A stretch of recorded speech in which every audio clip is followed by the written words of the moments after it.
Sezyapsizmi? Oldingidek ko'chalar bolalarga to'la emas.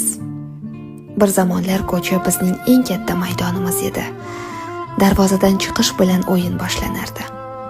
Quyosh botib, ko'chalar qorong'ulasha boshlasa ham yana 5 daqiqa deb iltimos qilardik. Arqon sakrab oyog'imiz charchardi, lekin to'xtamasdik. Rezinka o'ynab sakrashni bilmagan qiz kam edi. Yutqazganlar kulib turib jarima bajarardi. O'g'il bolalar esa to'p tepib bir oynani sindirsa ham ertasi kuni yana o'sha joyga qaytardi. Yoz kunlari muzqaymoqning qog'ozini yalab, qish kunlari esa qo'lqopsiz qorbo'ron o'ynardik. Qo'llarimiz muzlab qolsa ham uyga kirgimiz kelmasdi. Qor odam yasab unga ism qo'yardik, go'yo u ham bizning o'yinimizning bir qismi edi.